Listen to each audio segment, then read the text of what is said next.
Welcome everyone. Thanks a lot for staying with us. You're watching Plain Speak with me, Shivani Gupta, and we're bringing you this live broadcast from CNN News 18 and Federal Bank Primetime Studio. Today we are bringing you a no-holds-barred conversation with BJP's top election strategist and country home minister Amit Shah, who spoke exclusively to Network 18's group editor-in-chief Rahul Joshi after the first two phases of the general elections. Even as the BJP is facing questions over low turnout and whether their 400 par target has already taken some beating, the Home Minister batted on the front foot and exuded confidence that 400 par is very much a possibility. For the very first time this election season, the man known as the Chanakya of Indian politics even gave out specific numbers for states. Remember, 400 par has been done only once before in India's history in what was a very unique election after Indira Gandhi's assassination.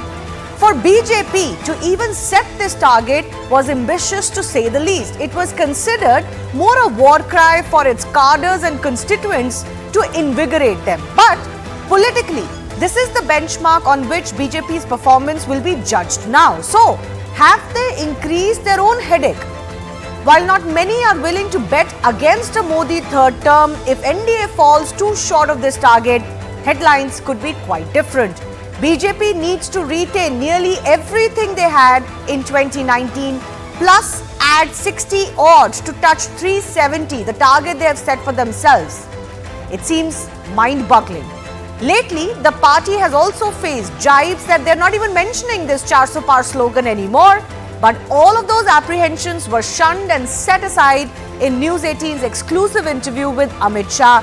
Can BJP succeed in breaching that 400 par mark? We'll take that question to our guests in just a bit. First up, let's break down for you Home Minister's 400 par prediction in the big states. I'm just breaking down some of the big numbers that he has outlined in his exclusive conversation with us. So he has gone on to say that the BJP will win 40 to 42 seats in Maharashtra. Now, this is a big number because Maharashtra is a conundrum election this time around, an unprecedented sort of election. Nobody really knows what's going to happen. But Home Minister Amit Shah giving the NDA almost as much, in fact, the same as last time around. He further stated that BJP was confident of repeating results in Madhya Pradesh, Uttarakhand, Jammu and Kashmir and Delhi. Well, that's hardly a surprise. Add to that, of course, Gujarat as well, which is the BJP and particularly Amit Shah and Narendra Modi's bastion. But he also added Karnataka to this. He feels the BJP, now in a new alliance, will repeat or better the 2019 tally. Home Minister asserted that BJP will increase 5 to 7 seats in Uttar Pradesh. I'll get you a little bit more on Uttar Pradesh in just a bit. He also said BJP's seat count in Odisha will increase to 60. Now that's doubling from the last tally. Shah said he was confident of BJP's Assam tally to increase. The party will win more than 12 seats this time. He also exuded confidence when he spoke of West Bengal and he predicted a gain from 18 last time to 30 this time around as far as this battleground state is concerned. Listen in to a few excerpts from that interview. अगर आप पहले दो phases को देखें और इसकी चर्चा काफी चल रही है कि वोटर टर्नआउट थोड़ा लो रहा है, कुछ स्टेट्स में 5-6% भी नीचे रहा है वोटर टर्नआउट, तो 400 पार का आपका नारा है, 370 भारतीय जनता पार्टी, तो क्या गाड़ी पटरी पे है? कहीं ऐसा तो नहीं कि कुछ रेल पटरी से पटरी पे है जी। आप परिणाम के दिन देख लेना, 12:30 बजे के पहले एनडीए 400 पार कर जाएगी, मोदी जी फिर से प्रधानमंत्री होंगे। जो लोअर टर्नआउट है इसके बहुत सारे कारण हैं। 12 साल के बाद मतदाता सूची का शुद्धिकरण हुआ है, एक। दूसरा कारण है कि सामने से कोई लड़ाई ही नहीं है, जिसके कारण टर्नआउट पर एक प्रकार से इफेक्ट होता है। मगर हमारी पार्टी की टीम ने, मैंने स्वयं बहुत डिटेल एनालिसिस किया है। हम 2 चरण में 100 पार कर 100 से भी कई अधिक सीटें जीत के साथ आगे बढ़ रहे हैं तीसरे चरण में। तो मुझे 400 पार के लक्ष्य में कोई दिक्कत नहीं दिखाई पड़ती। महाराष्ट्र से आपको पूरी उम्मीद है कि 41 से पक्का हम देखिए आंकड़ा 41 का 40 हो जाए या 42 हो जाए, कमोबेश यही परिणाम रहेगा। महाराष्ट्र, मध्य प्रदेश, उत्तराखंड, जम्मू कश्मीर, दिल्ली, गुजरात, कर्नाटक हम 100% रिपीट करेंगे। उत्तर प्रदेश हम 5 से 7 सीट की बढ़ोतरी करेंगे। ओडिशा हम 16 के आसपास जा सकते हैं और 16 और आसाम में भी 12 के ऊपर चले जाएंगे, 12 भी हो सकती है। बंगाल हम कम से कम 30 सीट जीतेंगे। Let's also now break down, as I said, what the Home Minister said, particularly on the big battleground state of Uttar Pradesh. Remember, he was very instrumental in getting BJP the numbers in 2014 and 2019 that they got in UP, cracking UP as he did. Now, he said that the BJP could increase their tally anywhere from 5 to 7 in the state of Uttar Pradesh. But he also added that actually if all goes to plan, if all goes well, then the BJP could clean sweep the UP state as well, which is 80 out of 80. Now that number has been talked about.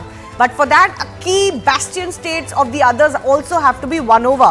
On that note, he hit out on Rahul and Priyanka Gandhi over Amethi and Raebareli seat suspense, saying that the Congress has lost its self-confidence. Therefore, they could win these seats as well. He claimed that the Congress lacked the fight or the confidence to fight from these bastions. Let's quickly play out that excerpt as well. Uttar Pradesh में आपने अभी कहा कि आप सीटें बढ़ाएंगे पिछली बार से। उत्तर प्रदेश में सीटें बढ़ाए मतलब अगर सब कुछ अच्छा रहा तो 80 की 80 हो सकती है। अरे तो बहुत ही बड़ा बयान है आपका। रिकॉर्ड 2014 का ब्रेक होगा जी, 71 और 73 हो सकता है। हम सब कुछ अच्छा रहा तो 80 की 80 भी जीत सकते। इसका मतलब आप अखिलेश को कन्नौज में हराएंगे, अखिलेश जी को, डिम्पल को मैनपुरी में हराएंगे, उनकी पूरी फैमिली फिरोजाबाद, आजमगढ़। मैंने संभावना कहा है कि हम 80 की 80 कर सकते हैं। हमारी सीटों की बढ़ोतरी होना निश्चित है। Now, this election has seen some high voltage campaigning by the BJP in south of India. Home Minister Amit Shah sounded confident in breaching that sudden mark. So what did he say? Amit Shah asserted that this time the BJP could win its own highest ever tally from the state of Telangana. They had 4 last time around. But the situation, of course, has changed quite a bit as far as politics in Telangana is concerned.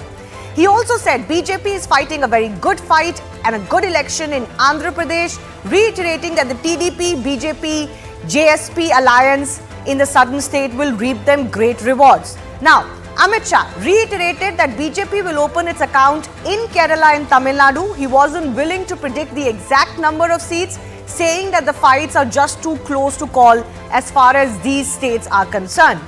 Now, despite the setback in the assembly elections, the Home Minister exuded confidence, as I just played out a short while ago as well, that Karnataka is not going to be a setback for them. They're going to retain their position and keep it intact. Last time they actually had 25 in their own tally. This time they're hoping for 27 along with the alliance partners as well. Now, I want to break down the 2019 numbers versus what Amit Shah's predictions to News 18 have been. Where is it that the Home Minister is predicting important increase? Because that's what everybody wants to know. So let's just break down that tally and compare it from 2019 to 2024 as well. You've got the state of Uttar Pradesh. Last time 62. This time the Home Minister is saying anywhere from an increase of 7 to even 18. So in the region of 70 to 80, we've just taken an average of an 8-seat increase in Uttar Pradesh, which means the BJP could touch 70. Odisha, he's saying there could be a doubling of the seats from 8 last time to 16 this time. Assam from 9 to 12 plus, we've shown 12 here. West Bengal from 18 to 30, that's an increase of 12 seats. And Karnataka, as I was mentioning, 25 in the BJP's kitty last time around. They're hoping for actually 27, along with the independent seat that was won in Mandya last time, and of course the JDS seat as well. So that's an increase of as much as 33 seats. That will take them to about 340, 335, 340. But they also have to retain some other very key states. What are those states? Those are the big states of Maharashtra and Bihar. Coalition politics has changed quite a bit here, particularly in Maharashtra.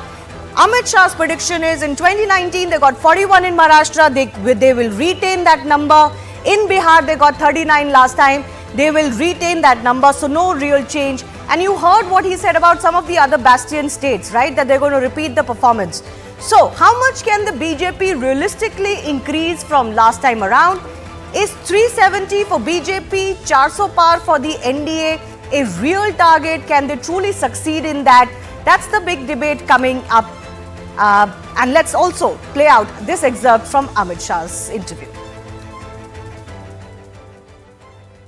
Amit ji, अभी हम लोग कुछ दिन बिहार में थे तो वहां पे ये देखा गया है कि जो तेजस्वी और जो गठबंधन साथ में इनके साथ लड़ रहा है वो इस बार आपकी कुछ सीटों में कुशवाहा वोट काटने की कोशिश कर रहा है। कोई सवाल ही नहीं पैदा होता। तो बिहार में आप कॉन्फिडेंस है कि आप रिपीट करेंगे जिस तरह का आपका परफॉर्मेंस था। साउथ इंडिया में एक बार चलते हैं। इस बार आप लोगों ने वहां बहुत समय बिताया, प्रधानमंत्री ने वहां बहुत दौरे किए, आपने खुद पर्सनली वहां पे बहुत दौरे किए, आपने बयान भी बड़े बड़े दिए हैं। तो साउथ इंडिया एक अगर पूरा साउथ का सीन ले लें तो अगर 129-130 सीटों में आप कितनी सीटें देखते हैं? पिछली बार आपकी कर्नाटक और साउथ के चारों राज्यों को मिलाकर हम कांग्रेस से तो आगे ही जाएंगे। कुल मिला के कितनी सीटें? क्या केरला तमिलनाडु में खाता खुलेगा?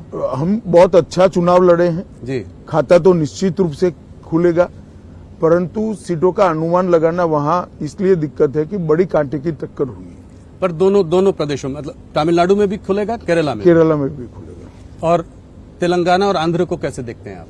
आंध्र प्रदेश में हमारा अलायंस है, हम बहुत अच्छा चुनाव लड़ रहे हैं, अभी शुरुआत है। और तेलंगाना में तो हम लोकसभा में बहुत अच्छा परफॉर्मेंस करेंगे, हमारी अब तक की हाईएस्ट सीट हम वहां से जीतेंगे। Well, you've heard from the Home Minister, the BJP's chief election strategist. 400 par confidence is still very much intact. Can the BJP truly succeed? The opposition certainly doesn't think so. Listen in from the opposition voices as well, and then we'll open this up with our guests. मेरा ख्याल है जिस तरह से कहते हैं अपने morale workers का, कार्डर का मोराल बूस्ट करने के लिए कहते हैं, उसको बहुत सीरियसली नहीं लेना चाहिए और लोग लेते भी नहीं हैं। पहले कह रहे थे 400 पार,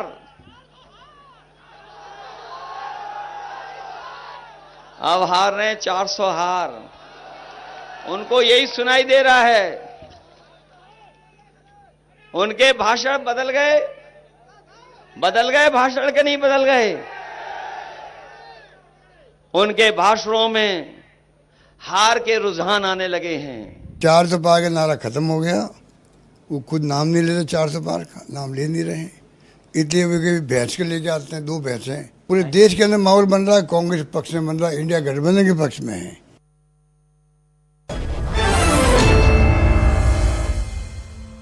I do thank our guests for joining us. Shazia Elmi, national spokesperson of the BJP, Lavanya Balal from the Congress party, Seema Malik, spokesperson of the NCP Sharad Pawar faction, Manu Sharma is senior editor, Sea Voter, and also Rajat Sethi, political analyst, joining us on the show. Lavanya, let me begin with taking your opinion on what the Home Minister has told News 18. 400 par still very much on the cards. You come from the state of Karnataka. I'm sure you heard what he said about Karnataka. They're going to get 27 seats, just like last time, because the alliances have changed. Your thoughts? Very quite contrary to what the opposition feels like the BJP confidence has waned. That's not what the interview suggested. Shivani, good evening. 400 par, I'm sure, when it comes to price rise, he's also not talking about his alliance partner. I'm very surprised. The entire interview does not touch upon the sexual predator who is his alliance partner. I wonder why that is. No, he's spoken from the on that interview. He's spoken on that. This is a very long interview. I'm playing out excerpts which are on the seats, please. Wonderful. So he thinks that does not affect the chances of BJP in Karnataka. I'm sure Mr. Amit Shah is just, talking all of these numbers to boost the morale of the party. And when he talks about Kerala and opening the account in Kerala and Tamil Nadu, that for sure is not going to happen at all. Yes, he has a responsibility to encourage his party workers, and his interview sounds like that. Okay. At this just point of time. party members' encouragement, Shazia Ilmi, nothing else. the numbers could be entirely different. If, you know, I did try to break down a little bit of what Amit Shah has given us a sneak peek into. Even if I take his numbers for what the actual results were going to be, 370 for BJP and 400 par for the NDA is still going to be a massive task. You know, what I find very surprising is that there is so much of speculation in the opposition parties as to whether we will cross 370 or not, and 400 as a coalition. Not once are they mentioning whether they will cross 52 or they'll be reduced to like a single digit party. I mean, that is surprising. They have nothing to say because they know that the benchmark is so low for them. And look at the benchmark we set for ourselves. Look at what we are aiming for. And so all they can do is, instead of doing anything for themselves except for lying and morphing videos and fabricating stuff and using the toolkit to make false claims, they are now saying 400 is not possible. What if it's possible for you? That's a question. You got 52 last time. Barely meeting the quorum to be an opposition party. Will you cross 40 or 30 is my question. You don't worry about us. Okay. Whether we're crossing 370 or 360. So, I mean, that is hilarious. Look who's talking. It is like, it is so desperate. And you know, another thing that I heard from the Congress spokesperson is that, we're doing it to mobilize our cadres. Yes. And what are you doing to mobilize your cadres? All your leaders are running off. I don't think last minute they run away. Whether Surat or Indore, what are you doing to till now? Imagine how you betrayed the old constituents of the six decade old loyalty, that Shivani, 6 decade old like loyalty of people of Rai Bareli and Amethi. You have not even bothered. You have not even bothered to have a candidate there. Okay, Look Lavanya, at how 30 you treat seconds. your voters, your cadres, your leaders. Sonal Datta, who is contesting against Amit Shah, had to make a statement, and she's very open about it. How Jay Shah has been threatening people, threatening voters, and bribing the party karyakartas in the constituency, and nobody is speaking about it. Shazia should tell us, what role does Jay Shah have in the threatening of the party workers in Amit Shah's constituency, as well as bribing the party workers? If this is what they are proud of, I don't think Amit Shah has any need to bribe anybody. That is the sole prerogative of Congress party. The problem is that even now the bribery is not working. Even the bribes are offering is not working. Even then they are running away. He's mentioning about how the BJP is threatening the party workers. No, but there is a question. There is, one second, can I comment? There is a question indeed. If the BJP is doing what it's doing to mobilize its people and cadres, fair enough. That is an election or political strategy. I think it is a fair question. What is the Congress doing instead? Because, you know, the other big headline playing out in the country right now is we still don't know who's contesting from Amethi and Rai Bareli from the Congress. But in any case, I'll come to that in just a bit. Rajat Sethi. Yes, very quickly, ma'am. Very quickly. Yeah, I think the BJP should stop worrying about what the Congress is doing. Okay, fair enough. Fair enough. Let everybody worry about themselves. Fair enough. I want to give all of you an opportunity to tell us about your party and your stakes. But Rajat, would it be fair to say that there is a little bit of rhetoric involved in this 400 par slogan? It's not so much about meeting that target. It is more about setting that target for yourself so that you enthuse your cadre and your core vote banks. Would that be fair to say? I think so. I mean, targeting is important, and any corporation also goes through that quarterly goals and annual goals and 5-yearly goals. I think the BJP has put the anchors so out there, such a big target, that it is a challenge for its own workers to work hard. Also, I personally feel that it is the alliance partners of the BJP which might be the bottleneck. I see that bottleneck playing out somewhat in Maharashtra. I'm seeing that playing out somewhere in Bihar and a few other places. But BJP as a symbol on its own remains significantly strong. I don't see the poll percentage being an issue at all. If at all, I mean, if lower polling, it clearly reflects that whichever party's organizational base is strong enough to pull those votes will do good. And I think that is where BJP would be more or less comfortable and not worry too much about. But I isn't think there a pitfall in setting that target so high that it could be a repeat of Bengal, where in public perception or in the perception that the opposition created, BJP lost, even though it handsomely increased its tally in the Bengal elections? So it's from a psychological standpoint, if you were to parse this statement and see that does it put people or their cadre in complacency, the answer at least seems to be largely no, especially because I have been traversing, I'm right now in Maharashtra, and I can tell you fairly well that the ground teams, the ground workers, the RSS, the BJP, all of them are largely geared up. Nobody is saying that, okay, 400, BJP is winning 400, so let us all relax back. I don't think that is happening anywhere. So I personally feel that this vote share is a big hogwash. We should not focus too much time and energy onto the vote share alone. What we should look at is how effective campaigns are. Are the campaigns getting localized or are they national enough? Where it is getting localized, are you seeing the organizational might of the BJP and the Congress playing out to their potential or not? That is where, and how are the alliances, by the way, on the India alliance working? Keep this in mind that no party, this is what Prime Minister also alluded to, no party in the India alliance is actually contesting greater than 272 seats. So what is happening is that Congress party is equally relying a lot on their alliance partners. And let me tell you, if you pick up Maharashtra, because you were mentioning that, there are seats after seats where, say, NCP, Sharad Pawar's party did not even go and canvass.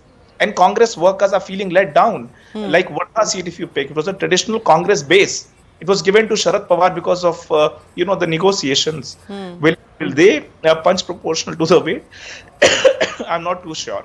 Okay. In fact, I did want to focus on Maharashtra. I have, of course, the NCP Sharad Pawar representative Seema Malik also joining me. And of course, Manu Sharma can throw a little bit of insight on what is possible in the states of both Maharashtra and Bihar, two very keenly, watched states. But Seema Malik, I'm coming to you first up. The Home Minister exuding confidence that they're going to repeat the NDA performance from last time around. You could argue that some of the stronger elements of the Shiv Sena at least have gone to the BJP. What do you make of what the Home Minister's prediction is? See, ma'am, I respect our Prime Minister and Home Minister, but I must say that anybody who is talking about 400 par is living in a fool's paradise and nothing else. And when you talk about Maharashtra, you know that MVA is in a very strong position. And we are going to win something like 35 to 40 seats. It's very clear. And I think if they are so confident that they are going to win 400 or something, then why they are trying to polarize this election, we don't know. We respect our Prime Minister. PM is an institution and we respect the institution. But when he talks about taking out of women's Mangal Sutra, it's very disappointing, and really I don't know what to say. It's not worth debating also, but this is something which was very unfortunate, I must say. And No, but it's particularly talking about Maharashtra, Seema ji, the Prime Minister said to News 18 that the sympathy is very much with the BJP on ground because it was the BJP's mandate and position that was stolen from them by the previous Shiv Sena. And the Home Minister is also saying that actually we are not going to lose anything at all. Sympathy for what? BJP will get the sympathy. This is something news to me. And sympathy for what? That they are, they are sending ED and CBIs to the opposition people, and they are breaking the parties, and they will get the sympathy. This is something very, I don't know what to say about this. And everybody knows that the people of Maharashtra are very much, with the Uddhav Thackeray ji and respected Pawar Sahab ji, and the MVA is definitely they are going to get more than 35 seats. Okay, you are exuding confidence too. That's what politicians and political parties do. In one digit only. This I am telling you very confidently. They will. BJP will get in one digit only. Okay. Manu Sharma is there with us. Manu Sharma, which way is the pendulum swinging in Maharashtra? This is an unprecedented election. But Amit Shah certainly has stuck his neck out to say that they're not going to lose much in Maharashtra, if anything at all. Well, to begin with, BJP is taking what is called a political moonshot. Now, the thing with most moonshots is that unless and until they are achieved, people think that they are very hard to even take an aim for. So the thing here is, and this is something that needs to be highlighted, that the BJP over the past 10 years has taken successive moonshots. Some of them have failed, some of them have worked. So even the most ardent opposition leaders who are dismissing the 400 par claims out of hand are doing so with a sense of caution, with a measure of caution. So as of now, it cannot be summarily dismissed that the BJP's intent, at least, one can argue about the possibility of the same, but the intent at least is transmitting down to the cadres about getting the highest number of seats possible.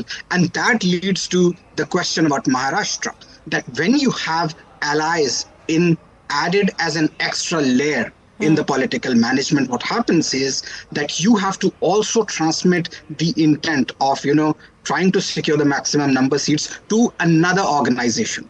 Now, it's easier to do it within your own, but the question about getting others to work in the same, rhythm and pace or lockstep as your own workers, I guess there would be some, some transmission, let us say, degradation. So it remains to be seen. So for whom? Will the MVA suffer on that regard more, or the NDA? Because the NDA at least can claim we are more natural partners. I'm not talking about the NCP faction that has joined them, but at least the other two factions.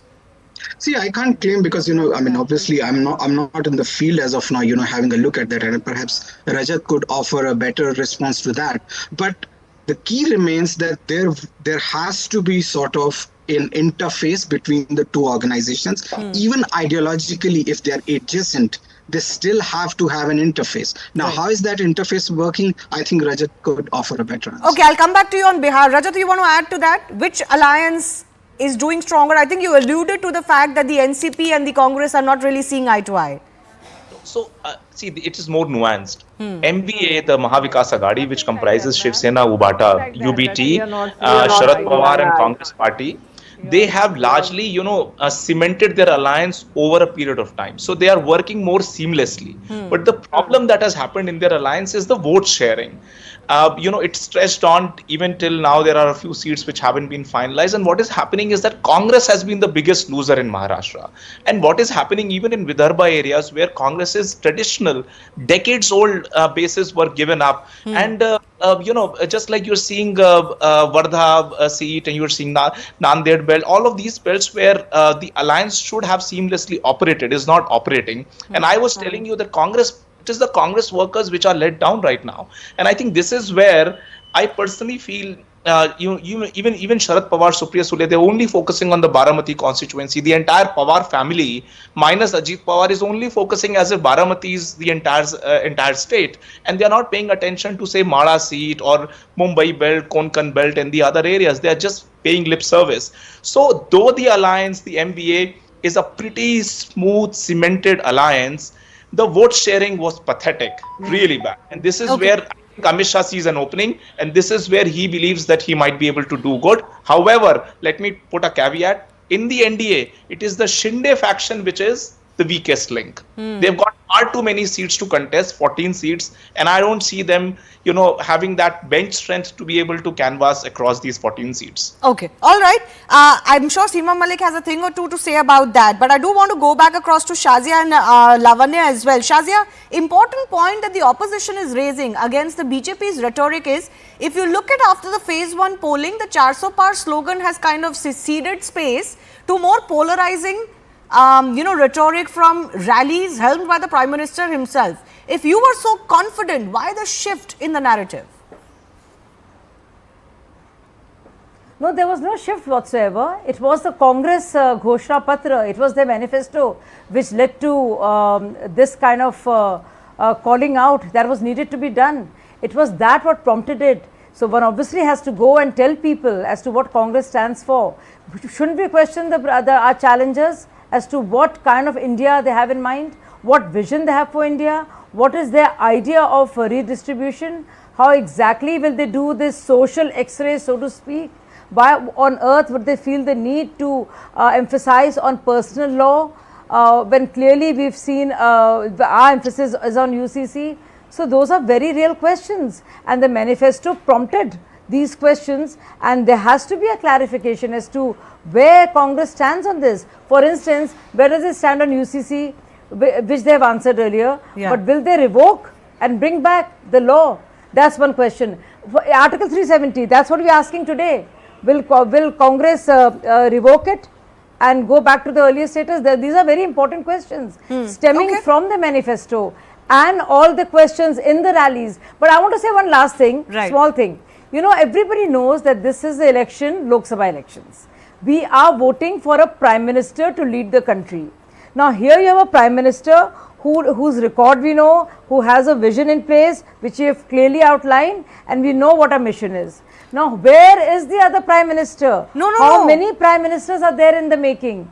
No, and but what do they Shazia, stand this for? is precisely I what want some to ask people are INDA. beginning to question. That maybe you are so confident about the fact that the vote will be for Modi, you are ignoring that people also have certain issues, local issues, MP related issues, and there may be some anger that may come out in some states where you are so confident because you're just assuming that everybody is just going to vote for Narendra Modi, and the public is beginning to feel, allegedly, that you've taken them for granted. No, why would the voters feel that? Voters are voting for themselves. When you choose a Prime Minister or you choose a party, you know what is in store for you. So voters know what they're getting from Modi, what they will get from Modi ji. But do voters know who are they getting from INDI, what they're getting, how they're getting? Is there a common minimum program? Is there a vision at all? Is there a leader at all? Is there any cohesiveness at all? So I think they're very real questions, you know. I mean, is Prime Minister Modi, yes, versus who? There's a big question mark. Okay, and there are PM many versus question marks, who, actually. that is one. This is of course an election to choose the central government and the Prime Minister, and whether we like it or not, it is about who could lead the next government. But Lavanya, you know, the Congress has been accusing the BJP of running a polarizing campaign, as you just did as well. But you look at voices from your own party. You know, for example, niece of Salman Khurshid fighting, campaigning for him. She's openly talking of vote jihad. She's talking about ostracizing Muslims who are partial to the BJP. Now, you're also giving them these things on a platform, right? And the Congress campaign is never devoid of, you know, pitching to a certain religious minority itself. I'm sorry, Shivani. Can you clarify your last statement? What do you mean by certain segments of the society? Please clarify.